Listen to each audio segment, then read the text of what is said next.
So hello everyone, in my last video हमने Windows tools and utilities के बारे में डिस्कस किया था. So if I talk about the utilities, तो मैंने आपको 6 यूटिलिटीज के बारे में बताया था, बट वीडियो काफ़ी लंबी हो गई थी. So there was one more utility which is your Windows registry. तो ये अपने आप में थोड़ा लंबा टॉपिक है, तो फिर मैंने एक सेपरेट वीडियो इस पर बनाई. एंड इसके बाद मैं आपको एक और टॉपिक समझाऊंगी इस वीडियो में, which is hard disk partitioning. ये टूल्स एंड यूटिलिटीज़ का पार्ट नहीं है, ये अलग से टॉपिक है. सो इस वीडियो को एंड तक देखें and please like my video and subscribe to our channel. So now let's talk what Windows Registry is. So it is a central database of all configuration settings for most of the applications. तो अब यहाँ पे सबसे पहले हम देखते हैं कि डेटाबेस का क्या मतलब होता है. सो जो हमारा ये डेटाबेस है, it means that it is a collection of organised data. तो जो हमारी विंडोज रजिस्ट्री है उस पर बेसिकली इंफॉर्मेशन स्टोर होती है regarding our hardware and software. मतलब हार्डवेयर और सॉफ्टवेयर की जो भी इंफॉर्मेशन है वो सारी विंडोज रजिस्ट्री पे स्टोर होती है. Now Windows stores all it's settings on Windows registry. मतलब जो भी सेटिंग्स होती है वेरियस एप्लीकेशंस की या हमारे ऑपरेटिंग सिस्टम की, वो सब हम विंडोज रजिस्ट्री पे स्टोर करवाते हैं.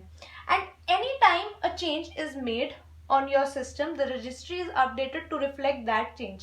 At any point of time, मैं अपने किसी भी एप्लीकेशन को सपोज मैं अपडेट करवा रही हूँ, हमारे विंडोज 10 में भी काफ़ी अपडेट्स वगैरह चलती रहती है, तो इंस्टेंटली जो हमारी रजिस्ट्री है उसमें भी चेंज जो है वो रिफ्लेक्ट हो जाता है.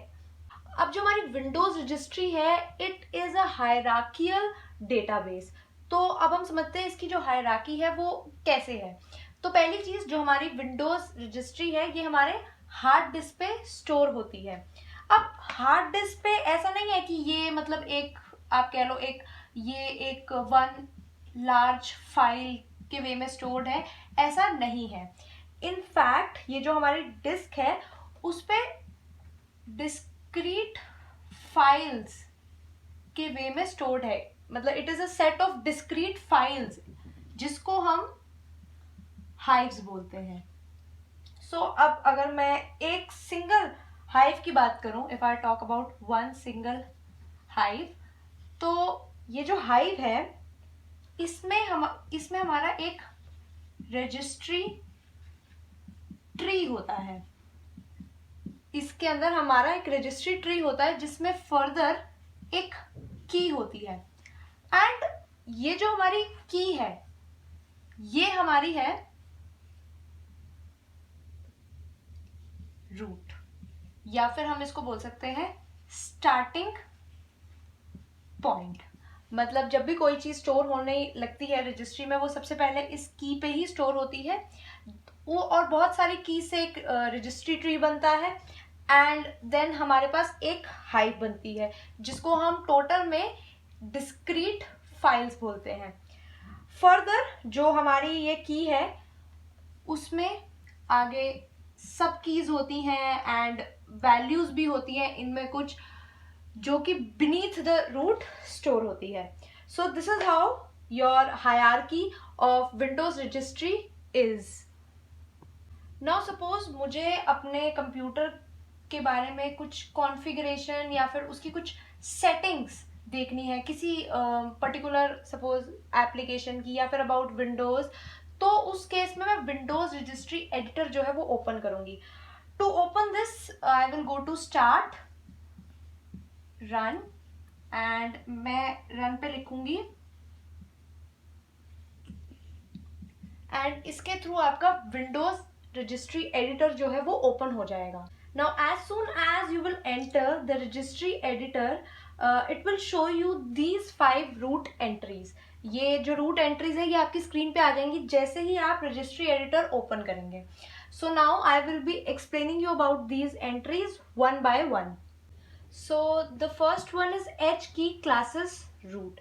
So it stores the contents or information regarding various files or drives. तो इसके थ्रू हम किसी भी फाइल या फिर किसी भी ड्राइव के कंटेंट्स बहुत इजीली देख सकते हैं. एंड इसका जो एब्रीविएशन है वो है HKCR। आपको एब्रीविएशंस लर्न करना ज़रूरी है, क्योंकि ये कई बार आपसे वाइवा में पूछ लेते हैं कि H की क्लासेस रूट की एब्रीविएशन क्या है, so you should learn it. Next हमारे पास है H key current user. So it contains the user profile for the user who is currently logged on. तो जो भी यूजर करंटली अपना सिस्टम यूज कर रहा है, इस एंट्री में उसकी सारी इंफॉर्मेशन होगी, जैसे कि जो फाइल्स वो यूज करता है या फिर जिस प्रोग्राम पे वो काम करता है, जो उसके डेस्कटॉप की सेटिंग्स है, उसके नेटवर्क कनेक्शंस हैं, वो सब कुछ, उन सब की डिटेल्स जो है वो इस पर्टिकुलर एंट्री में सेव होती है। एंड इसकी जो एब्रीविएशन है वो है HKCU। So next one is H key local machine.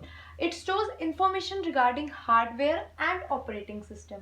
तो जो ये एंट्री है इसके थ्रू आप हार्डवेयर या फिर ऑपरेटिंग सिस्टम के बारे में उसकी इंफॉर्मेशन जो है आप ले सकते हो, जैसे कि अबाउट मेमोरी डिवाइसेस या फिर डिवाइस ड्राइवर्स जो है, आप उनकी इंफॉर्मेशन अगर लेना चाहो तो आप वो इसके थ्रू गैदर कर सकते हो। नेक्स्ट वन इज H की users. So it stores information about all the users. जितने भी यूजर्स हैं कंप्यूटर पे, ये उन सब के बारे में इंफॉर्मेशन बताता है, और इसकी जो एब्रीविएशन है वो है HKU। Next one is H key current configuration. So it gives details about the hardware attach to the computer.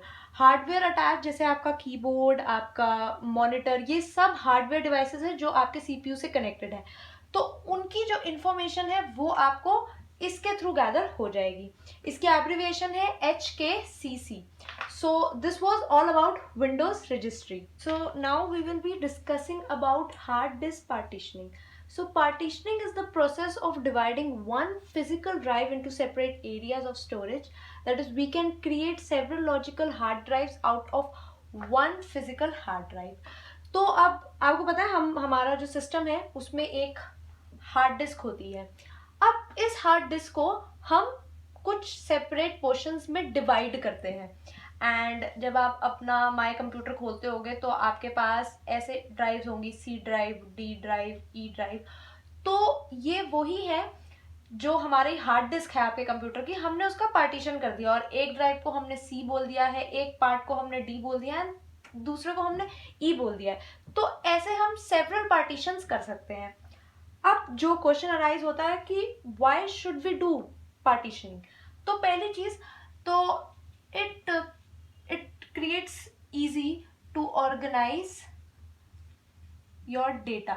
जो आपका डेटा है वो काफ़ी ऑर्गेनाइज्ड मैनर में आप स्टोर कर सकते हो अपनी वेरियस ड्राइव्स पे आफ्टर पार्टीशनिंग, ओके। एंड जो आपका सिस्टम है वो लेस करप्ट होगा, उसमें ज़्यादा प्रॉब्लम्स नहीं आएंगी। क्यों? क्योंकि हर एक पार्टीशन का अपना फाइल सिस्टम होता है, तो जो करप्ट आपका जो सिस्टम होगा वो मतलब इतना ज़्यादा नहीं होगा। ऑल्सो जो आपका ट्रांसफ़र रेट वो भी इससे इंक्रीज होगा। So this is why we choose hard disk partitioning. So our partitioning is divided into two parts. The first one is primary partition and the second one is extended partition. So पहले तो हम समझते हैं primary partition क्या होता है। तो जो प्राइमरी पार्टीशन होता है इस पे बेसिकली हमारा ऑपरेटिंग सिस्टम जो है वो स्टोर होता है। जो हमारा प्राइमरी पार्टीशन है उसको हम 4 पार्ट्स में डिवाइड कर सकते हैं, एंड इस पे हम अपना विंडोज, डॉस, जो भी हमारे ऑपरेटिंग सिस्टम है वो हम ऐड कर सकते हैं।